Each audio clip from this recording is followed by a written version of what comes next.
यह साल का आखिरी गेम है। लाखों दर्शक अपनी टीवी स्क्रीन से चिपके हैं। स्टैंड्स में 50,000 लोग अपनी सांस रोके बैठे हैं। हर कोई इंतजार कर रहा है कि गेम कौन जीतेगा। यह इस साल के विजेता का फैसला करेगा। शोर मचाने वाले फैंस ने चिल्लाना बंद कर दिया है। हवा बहुत भारी सी लगने लगी है। इतनी चुप्पी है कि आप दर्शकों की धड़कनें भी सुन सकते हैं। पिचर ने बॉल को आखिरी बार देखा। वह हवा की स्पीड पर ध्यान दे रहा है और अपनी टीम को विजय दिलाने की तैयारी कर रहा है। टॉस। बॉल स्टेडियम से बुलेट की तरह उड़ती हुई जा रही है, लेकिन बैटर का रिएक्शन परफेक्ट है। और तभी कुछ अजीब होता है।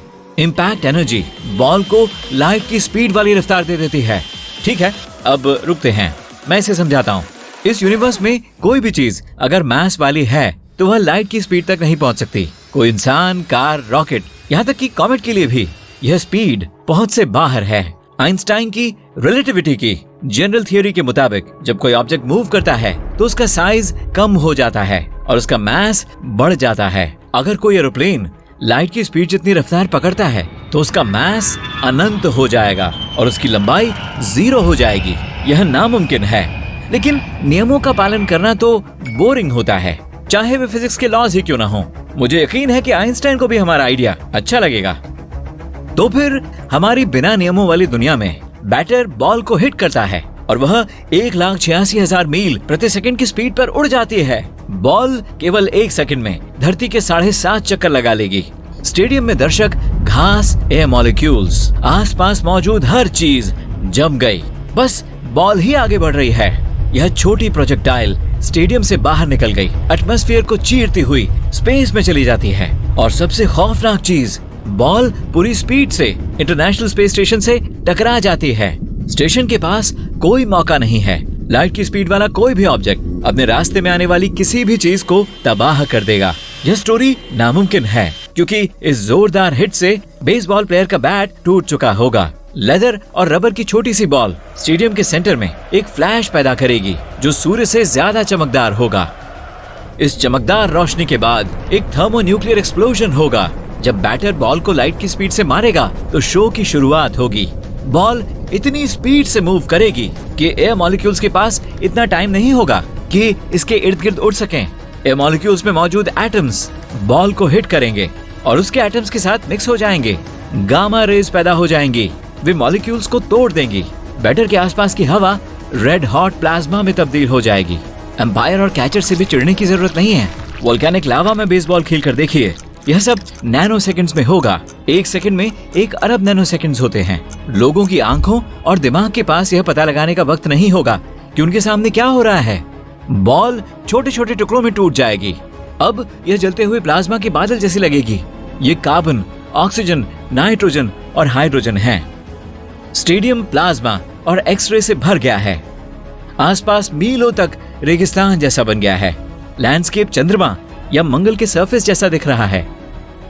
आइए इसे स्लो मोशन में देखते हैं। पहले चमकदार रोशनी आती है, फिर स्टेडियम के बीच एक आग का गोला दिखाई देता है। बूम! धमाके की आवाज आप तक पहुंचती है। आसमान में आग का पिलर फटकर निकलता है और एक भयानक बादल में बदल जाता है और एक बड़ा सा मशरूम जैसा लगता है। ब्लास्ट की वेव के बारे में न भूलें, यह पेड़ों को जमीन से उखाड़ फेंकती है और आसपास की सभी खिड़कियों को तोड़ देती है। शुक्र है असली दुनिया में यह सिचुएशन नामुमकिन है। इंटरनेशनल स्पेस स्टेशन के पास बेसबॉल के बिना भी दूसरी प्रॉब्लम्स हैं। यह अमेरिकन फुटबॉल फील्ड है और यह ISS है। स्टेशन का वजन 420 टन है। यह इंसान की बनाई सबसे बड़ी स्पेसशिप है। बड़ा साइज और 320 कारों जितना बड़ा वजन भी स्टेशन को 5 मील प्रति सेकंड की रफ्तार से उड़ने से नहीं रोक पाता। ISS हर दिन 16 बार धरती का चक्कर लगाता है। इस स्पीड पर कोई भी पार्टिकल शिप की बाहरी दीवार को चीर सकता है और उसके सोलर पैनल को तोड़ सकता है। धरती के आसपास लगभग 2000 एक्टिव सैटेलाइट्स उड़ रहे हैं।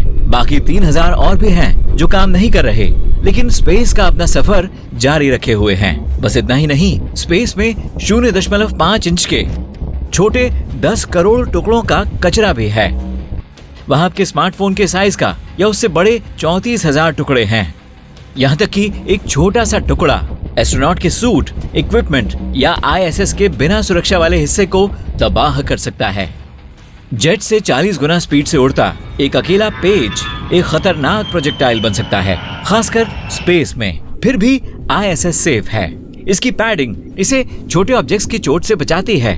बड़े टुकड़ों के मामले में यह ज्यादा मुश्किल होता है, लेकिन वैज्ञानिकों ने यह पता लगा लिया है कि उनसे कैसे निपटना है। ISS के आसपास एक सिक्योरिटी पेरिमीटर तैयार किया गया है। कल्पना करें, एक पिज्जा बॉक्स 15.5 मील लंबा और 2.5 मील चौड़ा है। स्पेस स्टेशन बॉक्स के सेंटर में है और इसकी दीवारें पेरिमीटर बाउंड्री हैं। नासा के स्पेशलिस्ट स्पेस के बॉर्डर के हर वायलेटर को रिकॉर्ड करते हैं। वैज्ञानिक टक्कर की हर संभावना को कैलकुलेट करते हैं। अगर यह खतरनाक है तो ISS अपनी चाल में बदलाव लाकर इसके असर से बचने की कोशिश करता है। 2020 में स्टेशन ने 3 बार अपनी उड़ान के रूट को बदला था। धरती के एटमॉस्फेयर में हर रोज हजारों ऑब्जेक्ट्स प्रवेश करते हैं। प्लेनेट के सरफेस से टकराने से पहले ही उनमें से ज्यादातर जल जाते हैं। अगर ये मेटल का कचरा एटमॉस्फेयर में जलता है तो संभावना है कि उस जगह पर गिरे जहां लोग नहीं रहते या जहां ओशन है। अभी तक तो यही हो रहा है। 22 जनवरी 1997 की सुबह लॉटी विलियम्स ओक्लाहोमा के एक पार्क में टहल रही थी।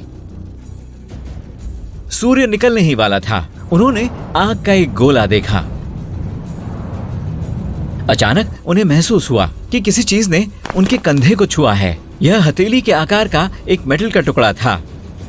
उससे मिस विलियम्स को कोई चोट नहीं लगी। वह प्लैनेट पर एक लौती महिला हैं, जिन पर स्पेस का कचरा गिरा है। यह अमेरिकी डेल्टा 2 रॉकेट के फ्यूल टैंक का एक पार्ट था।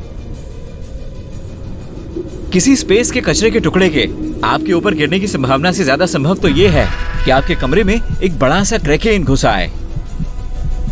हजारों छोटे मेटेओराइट्स की स्ट्रीम में यह कचरा दिखाई नहीं देता। वे हर रोज धरती के एटमॉस्फेयर पर जोरदार बमबारी करते हैं। ज्यादातर चट्टानें इसमें आते ही जल जाती हैं और जो हमारे प्लेनेट पर गिरती हैं वो दिखाई नहीं देती।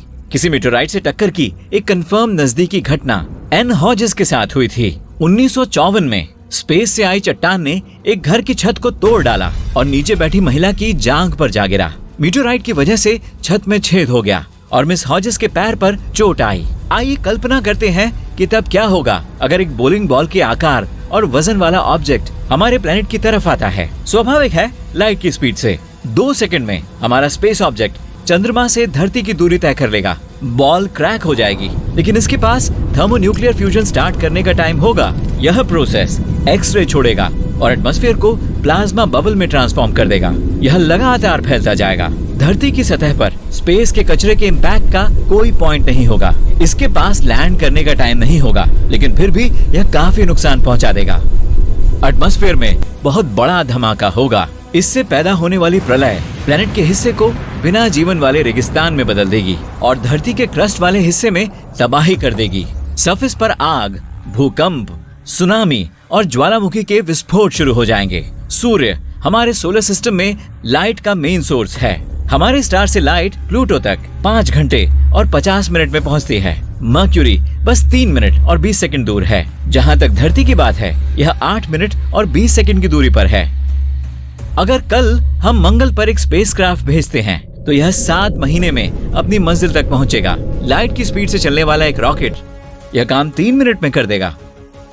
हम मुश्किल से ही कभी लाइट की स्पीड से ट्रैवल करना सीख पाएंगे। ज्यादातर मॉडर्न स्पेसक्राफ्ट आयन इंजन से चलते हैं, लेकिन वैज्ञानिक इसके विकल्प की खोज कर रहे हैं। हजारों सालों से लोग सेल वाली नौका से सफर कर रहे हैं।